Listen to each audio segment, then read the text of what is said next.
I don't know about you, but for me, my mind races when I try to get quiet, right? I know there are people who are like skilled in the art of meditation and they talk about those kind of things and being quiet and centering their thoughts, but as a mom of six and all these different roles that I play in life, my mind is just constantly going nonstop.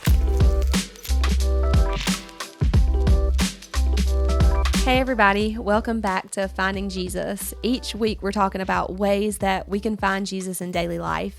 And if you're like me as a believer, as a follower of Jesus, one of the ways that I try to find him the most often is in my morning quiet time. And if you're a parent, it's probably likely that quiet time is hard for you to find. So we have pushed our quiet time earlier and earlier in the morning just to make sure that it is uninterrupted, undivided attention that we can spend on our relationship with God. But I was thinking about quiet time in a little bit different way because we watched this movie with our kids recently. I'm definitely not like advertising for the movie because there were parts of it that were sketchy, but there's this really hilarious part with a dad who is so appropriately, he reminds me a lot of my husband. He's like typical dad, says like cheesy, corny things, does things that are a little bit cringe. And the dad comes home and the family's sitting around the supper table and everybody's playing on their phones, which is pretty typical in our society, right? I mean, that probably could be a podcast in itself, is like put down your phone and pay attention to the family that's around you. But the dad comes home from work and he's sitting at the dinner table and he's like, okay, everybody put the phones down. We are going to have 1 full minute of undivided family quality time. And so they all put their phones down and they're like staring awkwardly at each other. It's like a staring contest and their eyes are like going bloodshot and watering and it's super uncomfortable. Nobody's saying anything, but it's like they're trying really hard to have that quality time. And so it's hilarious because I find myself in that exact same mindset when I have my quality time with God in the mornings. In fact, we've pushed it up a little bit. You know, my husband right now is getting up at 5 o'clock in the morning, which to me, that sounds very ungodly, but I know he's spending time with Jesus, so it is in fact godly. I can't quite break the 5 o'clock morning, but 5:30 is my time. Now that the baby, the youngest one, is starting to sleep a little bit better, a little bit by faith, I'm declaring that he's getting there. I'm starting to get up at 5:30 each morning, which means by the time I, get dressed, brush my teeth, brush my hair, and, kind of walk like a zombie out of our bedroom, it's about 5:45.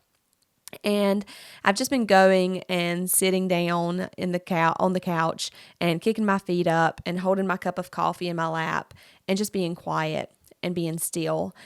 And sometimes I feel kind of like that family that is super awkward and trying to engage in quality time with each other. Because I don't know about you, but for me, my mind races when I try to get quiet, right? I know there are people who are like skilled in the art of meditation and they talk about those kind of things and being quiet and centering their thoughts, but as a mom of six and all these different, roles that I play in life, my mind is just constantly going nonstop. I would love to know, is that the case for you? Do you find yourself just unable to stop the train of thoughts once they start going in your mind? If so, would you comment below and let me know what you struggle with as far as your mind racing, or even how you've been able to slow down your thought process and really stay focused in your quiet time? Because by no means am I saying that this is something that I've mastered or that I've got all the answers for. In fact, I was sitting down the other day. It was 5:45 in the morning. I'm sitting there with my cup of coffee and I'm like, okay, God, I'm thinking about you. I'm thinking about you.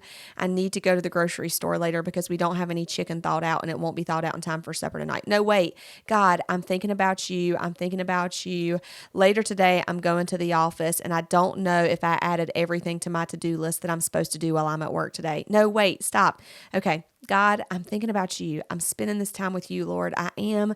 My mind is fixed on you, but tomorrow we're recording another podcast and I don't know exactly what I'm going to say or how I'm going to introduce it.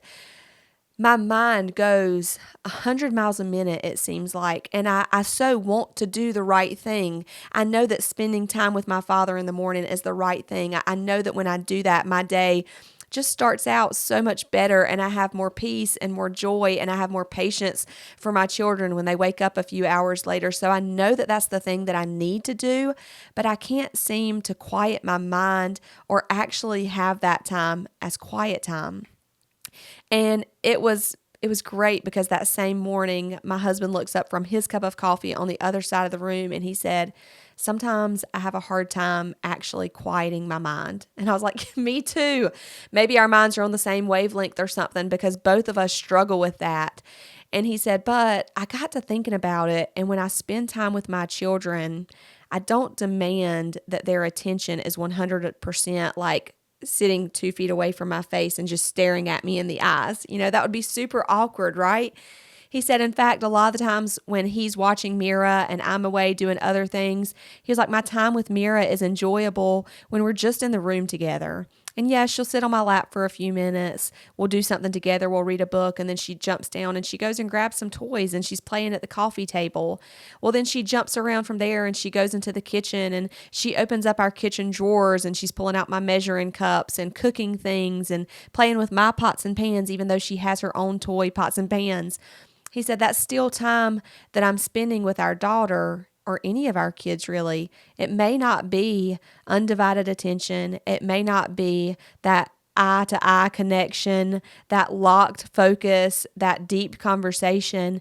But ultimately, I'm still spending time with my child, and I love that time. And I thought, God, thank you so much that you feel that same way with your children, that God doesn't get frustrated with us when our quiet time sometimes veers off track a little bit and we start thinking about dinner that night, or we start thinking about errands that we have to run. I think that more than anything, our Father sees our heart, that we really do long to spend time with Him, and He knows that we're human, and there's grace for that. I think the whole purpose of it is just to say, God, I'm designating this time to be with you. And it may not be pretty and packaged nice and neatly. It may not look a certain way that I've heard other people talk about their time with you, their quiet moments. But ultimately, God, I do. My intentions, my heart is to spend time with you, and just to be thankful that He accepts us right where we are, even when we struggle a little bit in our quiet time. There's this scripture in Exodus. It's Exodus chapter 24, and it's right when Moses was going up on Mount Sinai and he was about to receive the 10 Commandments. This is like a pivotal moment in biblical history. This is us receiving those first 10 Commandments that were like, okay, now we have law to live by.